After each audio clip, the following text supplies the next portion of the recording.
வணக்கம். நாம வெறும் காத்த மட்டும் சுவாசிக்கல, நம்மள உயிரோட வச்சிருக்கிற ஒரு பெரிய பிரபஞ்ச சக்தியும் சேர்த்து தான் சுவாசிக்கிறோம். அந்த உயிர் சக்தியோட ஆழமான ரகசியங்களை பத்தி தெரிஞ்சிக்க ஒரு பயணத்துக்கு உங்களை கூட்டிட்டு போறேன். சரி வாங்க, உள்ள போலாம். முதல்ல இந்த ஒரு கேள்வியிலிருந்து ஆரம்பிக்கலாம். நீங்க உயிரோட இருக்கிறதுக்கு உங்க மூச்சு மட்டும்தான் காரணமா? நாம பிறந்ததுல இருந்தே இதான் நம்ம நம்பிக்கையா இருக்கு. ஆனா உண்மையிலே அது மட்டும்தானா காரணம்? இல்ல நாம கவனிக்க தவறுன வேற ஏதாச்சும் ஒரு விஷயம் இருக்கா? வாங்க, நம்மளோட இந்த அடிப்படையான நம்பிக்கையே ஒரு தடவை கேள்வி கேட்டு பார்ப்போம். இப்போ இத பாருங்க, இது ஒரு ஆச்சரியமான முரண்பாடு. ஒருத்தர் இறந்து கொஞ்ச நேரத்துக்கு அப்புறமும் அவரோட உடம்புல ஆக்சிஜன் இருக்கு, எல்லா கெமிக்கல்ஸும் இருக்கு, மூளை கூட எந்த பாதிப்பும் இல்லாம அப்படியே இருக்கு. அதாவது உயிரோட இருக்க தேவையான எல்லா பொருளும் அங்க இருக்கு. ஆனா இதோ ஒண்ணு மட்டும் மிஸ்ஸிங். அந்த மாயமான முக்கியமான விஷயம், அது என்னவா இருக்கும்? அப்படி விடுபட்டு போன அந்த ஒரு விஷயம்தான் பிராணன்.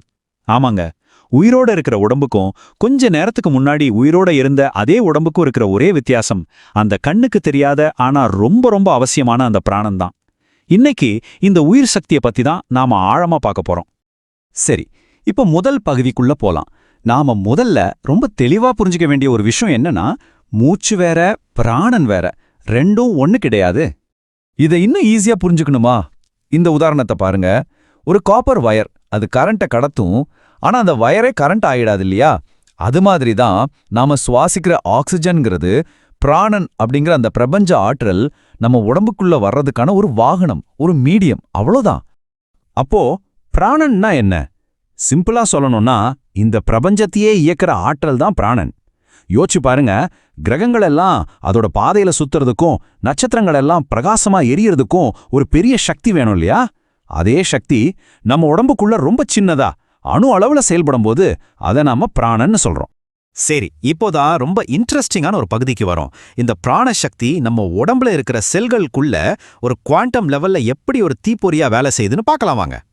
நம்ம ஒவ்வொருத்தர உடம்புலயும் சுமார் 37 ட்ரில்லியன் செல்கள் இருக்கு. அதாவது 37க்கு பக்கத்துல 12 ஜீரோ. கற்பனை பண்ணி பாருங்க, அந்த ஒவ்வொரு செல்லுக்குள்ளேயும் மைட்டோகாண்ட்ரியான்னு ஆயிரக்கணக்கான குட்டி குட்டி பவர் ஸ்டேஷன்ஸ் இருக்கு. நாம சாப்பிட்ற சாப்பாடும் சுவாசிக்கிற காத்தும் இங்க தான் நமக்கு தேவையான சக்தியா மாறுது. ஆனா இங்க தான் ஒரு ட்விஸ்ட் இருக்கு. ஒரு கார் என்ஜின்ல பெட்ரோல் இருந்தா மட்டும் போதுமா? அதை பத்த வைக்க ஒரு ஸ்பார்க் பிளக் வேணும் இல்லையா? அந்த சின்ன தீப்பொறி இல்லைன்னா பெட்ரோல் இருந்தும் பிரயோஜனம் இல்லை. அதே மாதிரி தான் நம்ம செல்களுக்குள்ள சாப்பாடும் ஆக்சிஜனும் இருந்தாலும் அந்த கெமிக்கல் ரியாக்ஷனை ஆரம்பிச்சு வைக்கிற அந்த முதல் தீப்பொறி, அந்த ஸ்பார்க், அதுதான் பிராணன். பிராணன் இல்லைன்னா எனர்ஜி ப்ரொடக்ஷனே நடக்காது. இப்போ நான் சொல்ல போற விஷயம் உங்களை ஆச்சரியப்படுத்தலாம். நாம திடப்பொருள்னு நினைக்கிற எதுவுமே உண்மையில திடப்பொருள் கிடையாது. ஒரு அணுவை எடுத்துக்கிட்டீங்கன்னா அதுல 99.99% வெறும் காலி இடம்தான். ஆமா, நீங்க சரியா தான் கேட்டீங்க. அதாவது நீங்க, நான், நம்ம முன்னாடி இருக்கிற அந்த பொருள் எல்லாமே கிட்டத்தட்ட முழுசா காலி இடத்தால் ஆனதுதான். இது நம்புறதுக்கு கஷ்டமா இருந்தாலும் இதுதான் குவாண்டம் இயற்பியலோட உண்மை. ஆனா குவாண்டம் இயற்பியல் என்ன சொல்லுதுன்னா, அந்த வெற்றிடம் காலியா இல்ல, அது ஒரு பெரிய ஆற்றல் கடல் மாதிரி சக்தி பொங்கி வழியுது. இததான் சயின்ஸ்ல 0 பாயிண்ட் எனர்ஜி ஃபீல்டுன்னு சொல்றாங்க. முடிவே இல்லாத இந்த குவாண்டம் ஆற்றல் கடல்ல இருந்து நாம ஒவ்வொரு நொடியும் எடுத்துக்கிற அந்த அடிப்படை உயிர் சக்தியை தான் நம்ம முன்னோர்கள் ரொம்ப அழகா பிராணன்னு சொன்னாங்க.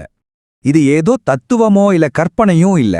குவாண்டம் பயாலஜின்னு ஒரு புது சயின்ஸ் ஃபீல்டே இருக்கு. உயிர் எப்படி குவாண்டம் அளவுல வேலை செய்யுதுன்னு அது நிரூபிச்சுட்டு வருது. உதாரணத்துக்கு, சில பறவைகள் இடம் விட்டு இடம் போகும்போது குவாண்டம் என்டாங்கிள்மெண்ட்டுங்கிற ஒரு விஷயத்தை வச்சு பூமியோட காந்தப்புலத்தை ஒரு மேப் மாதிரி பாக்குது. செடிகள் எல்லாம் சூரிய ஒளியை கொஞ்சம் கூட வேஸ்ட் பண்ணாம 100% எஃபிஷியன்சில சக்தியா மாத்துது. சோ உயிருங்கிறதே குவாண்டம் விதிகளோட விளையாட்டு தான். ஓகே, இந்த குவாண்டம் ஆற்றலுக்கும் நம்மளோட டெய்லி மூடுக்கும் நம்ம மூச்சுக்கும் என்ன நேரடி சம்பந்தம் இருக்கு?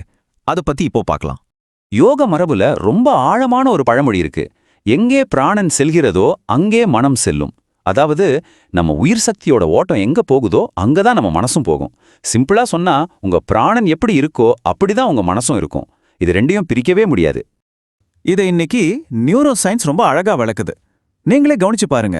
நீங்க டென்ஷனாவோ கோவமாவோ இருக்கும்போது உங்க மூச்சு எப்படி இருக்கும்? ரொம்ப வேகமா மேலோட்டமா இருக்கும். இது உங்க உடம்போட ஆக்சிலரேட்டரை மிதிக்கிற மாதிரி உங்களை சண்டை போடு இல்ல ஓடிடுங்கிற மோடுக்கு கொண்டு வந்துடும். இதுக்கு அப்படியே ஆப்போசிட்டா நீங்க மெதுவா ஆழமா மூச்சை இழுத்து விட்டீங்கன்னா அது உங்க உடம்போட பிரேக் மாதிரி வேலை செய்யும். உங்களை உடனே அமைதியான ரிலாக்ஸ்டான மோடுக்கு கொண்டு வந்துடும். அடுத்த பகுதிக்கு போலாம் வாங்க.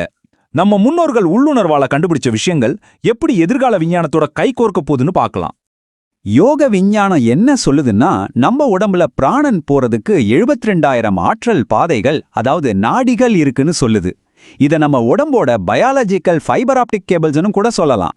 இதுல இடா, பிங்களா, சுஷும்னான்னு 3 நாடி ரொம்ப முக்கியம். இடா நாடி நம்ம இடது பக்கம் மூச்சுக்கு சம்பந்தப்பட்டது. இது நம்ம உள்ளுணர்வு, குளிர்ச்சி இதெல்லாம் பார்த்துக்கும். பிங்களா நாடி வலது பக்கம் மூச்சுக்கு சம்பந்தப்பட்டது. இது நம்ம லாஜிக், சூடு இதெல்லாம் பார்த்துக்கும். சுஷும்னா நாடிங்கிறது மையத்துல இருக்கிற பாதை. யோசிச்சு பாருங்க, ஃபியூச்சர்ல ஒரு நாள் ரொம்ப அட்வான்ஸ்டான குவாண்டம் சென்சாரை வச்சு ஒரு மனுஷனோட பிராண உடலை நம்மால ஸ்கேன் பண்ண முடியும். உடம்புல ஒரு வியாதி வரத்துக்கு முன்னாடியே அவரோட எனர்ஜி ஃபீல்டுல இருக்கிற தடையை கண்டுபிடிச்சு வெறும் வைப்ரேஷன்ஸை வச்சு அதை சரி பண்ண முடியும். அப்போ மருத்துவங்கிறது வெறும் மாத்திரைகளை தாண்டி எனர்ஜி மெடிசனா மாறும். சரி, அந்த எதிர்காலம் வர்ற வரைக்கும் நம்ம சும்மா இருக்க வேண்டாம். நம்மளோட டெய்லி லைஃப்ல நம்ம பிராண சக்தியை ரொம்ப சிம்பிளா அதிகரிக்கக்கூடிய சில பவர்ஃபுல்லான வழிகளை இப்ப பார்க்கலாம். முதல் விஷயம், உங்க சுவாசத்தை கவனிக்கிறது. அடுத்த தடவை நீங்க ஸ்ட்ரெஸ்ஸா இருக்கும்போது 1 செகண்ட் உங்க மூச்சை கவனிங்க. அது உங்க நெஞ்சு பகுதியிலேயே மேலோட்டமா போயிட்டு வரும். அதை கவனிச்ச உடனே நல்ல ஆழமா உங்க வயிறு வரைக்கும் மூச்சை இழுத்து விடுங்க. இது உங்க உடம்போட பிரேக் அழுத்துற மாதிரி. தேவையில்லாம பிராணசக்தி வீணாகிறத உடனே தடுக்கும். 2வது, நிலத்தோட இணையறது. டெய்லி ஒரு 15 நிமிஷம் வெறும் கால்ல புல் மேலேயோ இல்ல மண்லையோ நடங்க. பூமியோட பரப்புல இருக்கிற கோடிக்கணக்கான எலக்ட்ரான்கள் உங்க உடம்புக்குள்ள பாஞ்சு உங்க பாடியோட பயோ எலக்ட்ரிசிட்டியை உடனே பேலன்ஸ் பண்ணும். இது நீங்க நேச்சரோட போட்டுக்கிற ஒரு டைரக்ட் எலக்ட்ரிக்கல் கனெக்ஷன் மாதிரி. 3வது, பிராணன் நிறைஞ்ச சாப்பாடு. சூரிய ஒளியில வளர்ந்த ஃப்ரெஷ்ஷான பழங்கள், காய்கறிகள்ல பயோ ஃபோட்டான்ஸ்னு சொல்லப்படுற சேமிச்சு வெக்கப்பட்ட சூரிய ஒளி ஆற்றல் நிறைய இருக்கு. அதை நாம சாப்பிடும்போது நேரடியா பிராணனை எடுத்துக்கிறோம். ஆனா பேக் பண்ண, ப்ராசஸ் பண்ண சாப்பாட்டுல உயிர் சக்தியே இருக்காது. அதுல சத்து இருக்கலாம், ஆனா பிராணன் 0. கடைசியா ரொம்ப ரொம்ப முக்கியமான ஒண்ணு, டிஜிட்டல் டீடாக்ஸ். கவனம் எங்கே செல்கிறதோ பிராணன் அங்கே பாய்கிறது. இந்த விதியை நல்ல ஞாபகம் வச்சுக்கோங்க. நீங்க மணிக்கணக்கா ஒரு மொபைல் ஸ்கிரீனையே பார்த்துட்டு இருக்கும்போது உங்களோட விலை மதிக்க முடியாத உயிர் சக்தி அந்த டிஜிட்டல் டிவைஸ்க்குள்ள வீணா போயிட்டு இருக்கு. இப்போ கடைசியா உங்களுக்கு ஒரு கேள்வி. உங்க கவனம் தான் உங்க உயிர் சக்தியை வழிநடத்துதுன்னு தெரிஞ்சதுக்கு அப்புறம் ஒவ்வொரு நாளும் உங்க விலை மதிப்பில்லாத இந்த உயிராற்றலை எங்க கொடுக்குறீங்கன்னு நீங்க உணர்வுபூர்வமா முடிவு செய்றீங்களா, இல்ல அது பாட்டுக்கு வீணாயிட்டு இருக்கா?